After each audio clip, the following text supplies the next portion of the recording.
대입 시청자, 동신건설 주주 여러분들 반갑습니다. 동신건설 관련돼서 여러분들이 알고 계셔야 되는 내용이라던가 이슈들 전달해 드리고 있는 멘토 이진욱입니다. 자, 현재 총선이 D-9일로 점차적으로 가까워지고 있습니다. 자, 그에 따라서 이 지역구 여론조사에 대한 결과도 계속해서 나오고 있는 상황이죠. 그래서 오늘도 이 여론조사 결과 발표 함께 조금 체크해 보도록 하겠고요.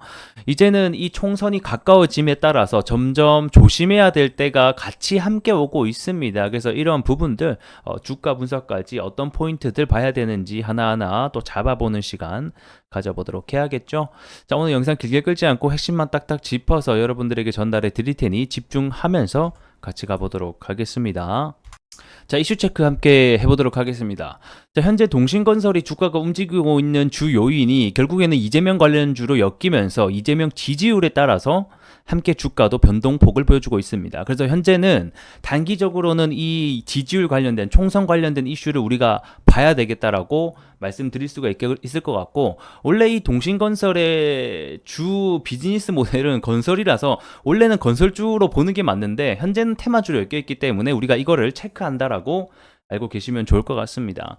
그래서 현재 또 4월 1일 날짜로 오늘이죠. 이 총선 지역구 지지율 관련된 내용이 나오고 있습니다. 앞전에도 이 지지율 관련된 내용을 계속해서 제가 전달해 드리고 있는 상황이죠. 그래서 크게 막 변동이 있지는 않습니다. 그래서 현재는 민주당이 45% 그리고 국힘이 34%로 약 10% 이상의 차이를 보여주고 있다라고 보시면 좋을 것 같고, 자, 이번 지역구 조사 결과는 어떤 질문을 던졌냐라고 보면, 오늘이 만약에 투표일이라고 가정했을 때 이 국회의원 선거에서 어느 정당에게 투표를 할 것인가라는 질문에 응답한 결과라고 보시면 좋을 것 같고, 결국에는 더불어민주당 45%, 국민의힘 34%의 응답을 보였습니다. 이렇게 더불어민주당의 응답률이 높게 나온 이유를 보게 되면, 현재 이 국힘이 여당이라서 이 정부 정권을 잡고 있잖아요. 그래서 이 정부 견제를 위해서 결국에는 견제할 수 있는 수단이 이 제1야당인 민주당 후보가 되어야 된다라는 내용이 좀 많았고요.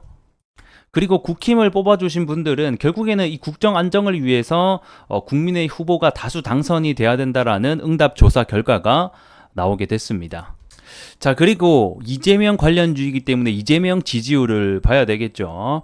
이재명 그리고 원희룡 지금이 우리 인천 계양을 해서 대결을 하고 있는 상황 속이죠.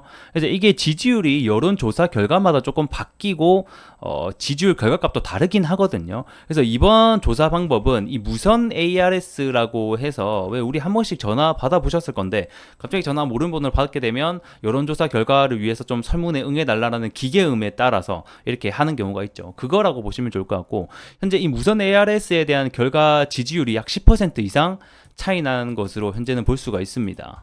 자, 하지만 이 무선 전화 면접이라고 해서 여기서 더 나아가서 이 사람처럼 대화하는 방식이 있거든요. 이 부분에 있어서는 포인트 차가 그렇게 많이 나지 않았다. 그래서 약 4포인트 정도 차이가 나고 있는 것으로 보여지는데, 제가 봤을 때는 이게 무선 전화 면접에 대한 투표 결과가 조금 더 우리가 신뢰할 수 있는 부분이지 않을까, 이렇게 저는 보고 있습니다. 그래서 이 지지율에 대한 부분은 계속해서 앞으로 일정에 따라서 바뀔 수 있는 부분이기 때문에 참고 정도로만 해주시면 좋을 것 같고, 뭐 어쨌든 간에 무선 전화 면접이라든가 ALS 부분에서도 이재명이 현재는 앞서고 있기 때문에 이재명 관련주인 이 동신건설이 주가가 조금 위로 상방으로 가고 있다라고 보시면 좋을 것 같습니다.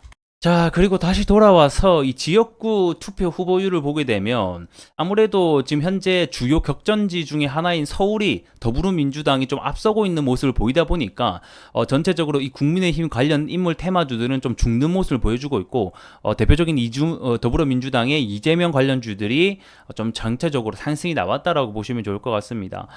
대부분 뭐 인천, 경기, 대전 그리고 이쪽 부분은 민주당이 좀 장악을 하고 있는 모습을 보여주고 있고, 뭐 광주, 전라까지. 그 다음에 아무래도 경기 여기 이제 부울경 같은 경우에는 좀 국힘이 우세한 것으로 보여주고 있습니다. 그래서 이거는 좀 어느 정도 예상되는 뭐 결과라고 보시면 좋을 것 같고요.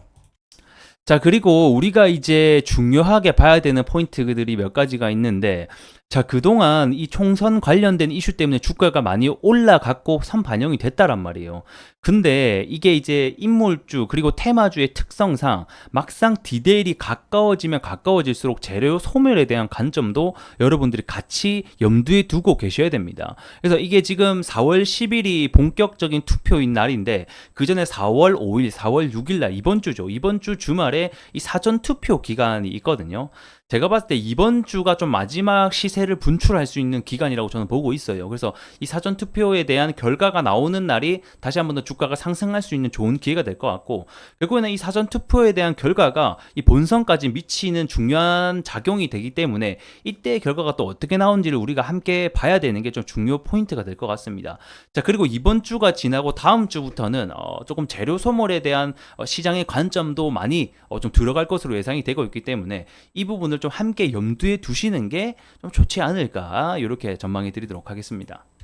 자, 그리고 차트로 돌아와서 함께 보도록 하겠습니다. 자, 결국 동신건설의 앞전 이런 상승들 전부 다 이 총선 관련된 지지율 그리고 이재명에 대한 이슈 때문에 주가 상승이 나왔다라고 보시면 좋을 것 같고, 지금 최근에 나왔던 이 2월달 때부터의 쭈쭈쭈쭉 나오는 이 상승 역시 민주당의 지지율에 대한 여론조사 결과 때문이라고 보시면 좋을 것 같습니다. 그래서 제가 앞전에 21선을 조금, 이 노란색 선이 21선인데 이 단기적으로는 이 21선을 지켜주는 게 중요하다라고 강조를 드리고 있죠. 그래서 앞전에도 보게 되면 이렇게 21선을 계속해서 뚫지 못하고 있다가 뚫고 나서 지지하고 나서 안착해 주니까 주가 상승이 나오고 있고, 요번에 대한 주가 하락도 21선을 조금 지지해 주고 다시 한번 재상승이 나오고 있다. 그래서 이 21선을 이탈을 하는지 안 하는지 여부가 굉장히 단기적으로 중요할 것 같고, 만약에 21선을 좀 잘 지켜준다라고 하면 이 사전투표 결과에 따라서 다시 한 번 더 이 3만원대를 돌파해 주는지가 중요하겠습니다. 만약에 이 21선을 하락 이탈한다라고 하면 아무래도 시장에서 이제 재료 소멸에 대한 부분을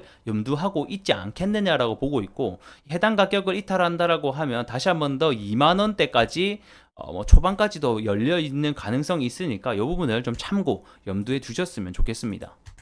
자, 그래서 오늘 내용 정리하게 되면 그동안의 이 민주당 지지율 상승 때문에 그리고 이재명에 대한 지지율 상승 때문에 주가가 많이 상승을 했었고, 이제 총선이 다가오고 있는 만큼 재료 소멸에 대한 관점도 우리가 함께 눈여겨보는 게 좋을 것 같다. 단기적으로는 21선을 깨는지 안 깨는지 여부가 중요할 것 같고, 만약에 21선을 깬다라고 하면 다시 한 번 더 2만원 초반대로 돌아갈 수 있다는 점 염두를 해둬야겠다라고 보시면 좋을 것 같고, 그리고 만약에 상방으로 다시 한 번 더 돌파가 나온다라고 하면 이 3만원대 가격을 다시 한 번 더 돌파를 해서 안착을 해주는지가 우리에게는 중요하겠다, 이렇게 보도록 하겠고요. 그 다음에 이번 주에 사전 투표 기간이 있기 때문에 이때 다시 한 번 더 주가의 상승이 나올 수 있다는 점 참고해 주시면 좋겠습니다. 자, 오늘 영상 여기서 마감을 해보도록 하겠고요. 해당 내용이 좀 도움이 되셨다라고 하면 좋아요, 구독 한 번씩 눌러주시면서 다음 시간에 뵙도록 하겠습니다. 고맙습니다.